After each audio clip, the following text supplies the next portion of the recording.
কাকে ভয় করব জোরে গণ। তাকওয়া শব্দের আবিধানিক অর্থ হলো আল-ইজতিনাবু আনিল মাসিয়া, নিজেকে বাঁচায় রাখা। কিসের থেকে বাঁচাইবা যুবক?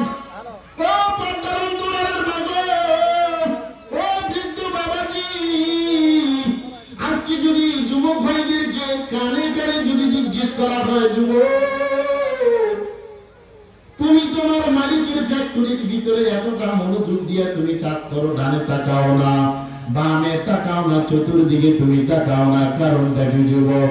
ওই যুবক আপনার কানে বলবে, দেখো আমার মালিক হয়তো আমার ডানে নাই, আমার বামে নাই, হয়তো আমার মালিক আমার কাজগুলো সরাসরি দেখে না, আমার মালিক আমার কাজগুলোকে অবলোকন করে না।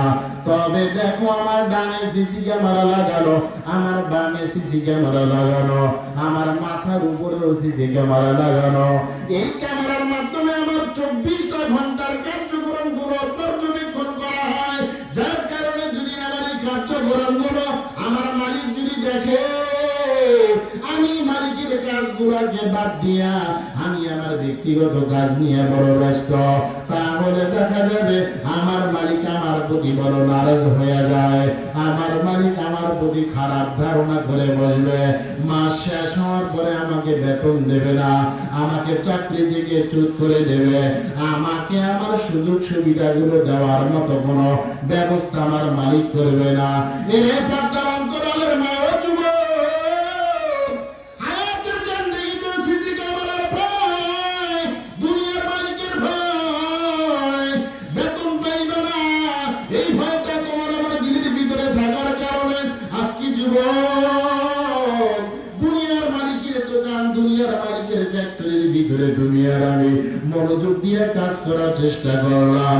আফসোসের সাথে বলতে হয় আজকে আমরা দুনিয়ার যিনি সৃষ্টিকর্তা, তোমার মালিককে যিনি বানাইল, তোমাকেও যিনি বানাইল, ওই মালিকের ভয় দিতে জায়গা করে দিতে পারলাম না, যার কারণে যুবক তার হাত দ্বারা গুনাহ করে, পা দ্বারা গুনাহ করে, চোখ দ্বারা গুনাহ করে, অন্যান্য অঙ্গ প্রত্যঙ্গের মাধ্যমে গুনাহ করে। এর পর্দার অন্তরালের মা, আগামীকাল চাইলেও তুমি ময়দান থেকে কোরআনের আলোচনা শুনতে পারবে না।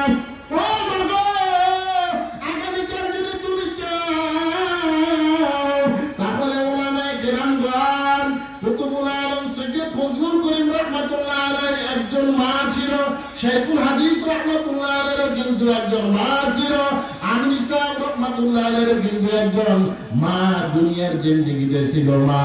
তাদের গর্ভ থেকে কুতুবুল আলমের মতো নেককার সন্তানেরা দুনিয়ার জমিনে বের হইয়া কোরআন এবং সুন্নাহর প্রচার কার্যক্রম করিয়া যায়। তুমি মা কেন এমন হইল মা? তোমার থেকে কেন আজকে চাঁদাবাজরা দুনিয়ায় বের হয়? তোমার থেকে কেন নেশাখোর সন্তান বের হয়? তোমার থেকে কেন আজকে গুনাহগার সন্তানগুলো বের হয়? যেই সন্তানগুলো সমাজের জন্য বড় বিপজ্জনক, যেই সন্তানগুলো আজকে রাষ্ট্রের জন্য বিপজ্জনক, যেই সন্তানগুলো ওলামায়ে কেরামের জন্য বড় বিপজ্জনক, কেন তোমার থেকে নেককার সন্তান